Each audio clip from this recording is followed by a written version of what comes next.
Hello, dear friends. One of the subscribers contacted me and sent his Gorenje ice generator for repair. The problem with the device is that the ice bin full indicator is constantly on, and the ice generation process does not start, although in fact the bin is started. The owner has several such devices, and they all have the same problem. The cunning plan is to repair one device and, following its example, restore the rest. Well, let's try to find out what happened to this ice generator and help our subscriber. First, you need to check how exactly the defect manifests itself. To do this, I believe, you need to collect some water. To be honest, I have never used, much less repaired, such devices, so I don't really know how to work with them. I figure it out as I go along. I collected some water, connected the power and pressed the power button. After a while, the full indicator lit up. That is, the device says that the ice bin is full. Although in fact this is not the case. It is not possible to identify the cause of this behavior from the outside. I see that there are two sensors that determine how full the bin is. The most obvious thing is that they might fail. That is, first of all, we now need to make sure that they are in working order. Judging by my experience, one of the sensors is an LED, and the second is a photodiode. Both work in the infrared range, so we will not see the LED glow with the naked eye. You can see how it works, for example, through the camera of a smartphone or any other device. But again, we do not know at what point the LED is supplied with power. Perhaps, I would have seen the LED glow if I had looked at the second sensor. Well, at this point I am looking at the photodiode, as it turned out later. Although, frankly speaking, this does not matter, since nothing can be done with the device without disassembling it anyway. So, let's move on to disassembling. To do this, it is naturally better to drain the water from it, because the fastening screws are located at the bottom. I turn the device over and unscrew it. Then I remove the casing. As it was hard for me to guess, the device is actually a refrigerator. It has a compressor and all the relevant components such as a condenser and evaporator. All this is presented in miniature. In addition, there is an add-on in the form of a mechanism for moving pieces of ice. The mechanical part has a pair of limit sensors.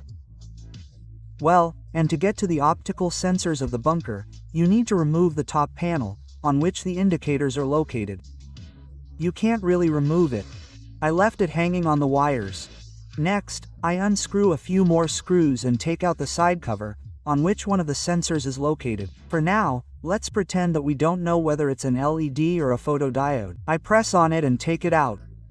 It was fixed with sealant, which, according to the manufacturer's idea, should have also sealed this unit. But, apparently, something went wrong, because traces of rust can already be seen on the sealant itself. I think this is due to the fact that the sealant was applied poorly.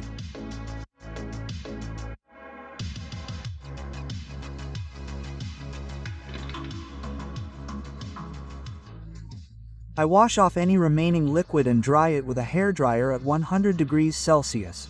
Inspection of the sensor showed that its terminals are still physically intact, not completely corroded. After cleaning, I seal it with T7.000 glue. Then I move on to the second sensor.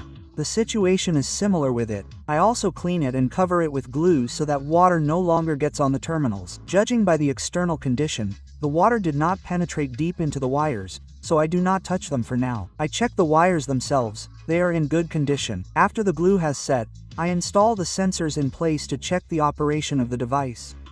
Maybe the problem was simply due to the fact of liquid getting in. Suddenly we will be lucky. I fill the ice generator with water and start it.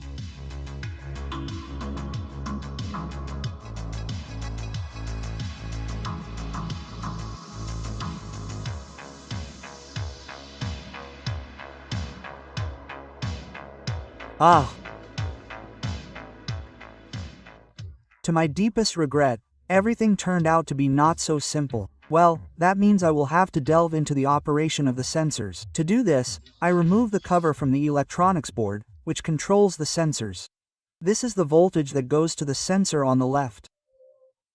It has about 1.3 V. I connected a regular LED to the sensor wires. It blinks slightly, very dimly, that is, power is supplied to it, which, in fact, is visible by the sensor itself. It also blinks. It turns out that this is an infrared LED. I repeat that the glow is only visible on the camera, it is not noticeable to the naked eye. Since the LED works, it turns out that the problem is in the photodiode, which should respond to this LED. The wires from the photodiode are connected here. The voltage on the photosensor is about 1.3 V, and if you turn off the photodiode, just remove one of its wires from the connector, the voltage on the connector is about 5 V. What should happen with a working photodiode? I have no idea. Therefore, the only option that I see now is to replace the photodiode with a new one and see how the device reacts. I bought this infrared 5mm photodiode at the nearest radio parts store. I chose it from two options, one of which was lighter, so I rejected it. I install it in place of the old photodiode. The longer lead goes to the red wire. To check, I simply soldered the wires. I am not putting it in place yet. I orient it approximately on the emission lines of the LED. I turned on the device and everything worked right away from the first time. The ice generation process starts. I restarted the device several times. It starts stably. The bunker indicator does not light up. Now let's see what we should see on the wires of the working photodiode. It has 4.7 V. Let me remind you that the old photodiode had a voltage of about 1.3 V. Obviously, this is an abnormal voltage value. Perhaps it is close to the value with the bunker filled with ice. Well, all that remains is to install the photodiode in place and assemble the device. I insulate its leads with heat shrink. I fill the gap between the heat shrink and the body with glue so that moisture cannot penetrate inside. I also apply glue to the mounting hole, and to the part itself, so that moisture does not penetrate into it anymore.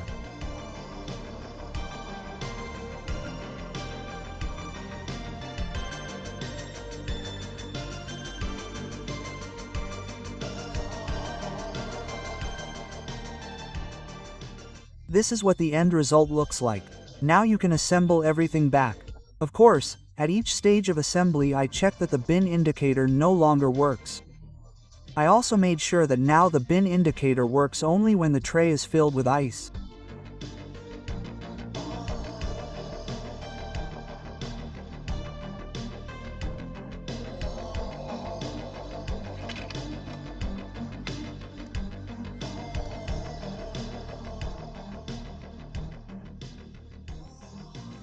I install the casing and test the operation of the device for several more days.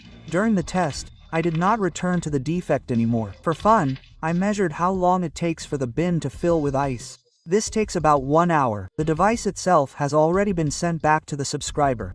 I hope that he will restore the rest of the same ice generators on his own using this very video that you are watching now. That's all for me today. Thank you all for your attention, dear friends, and see you soon in other repairs.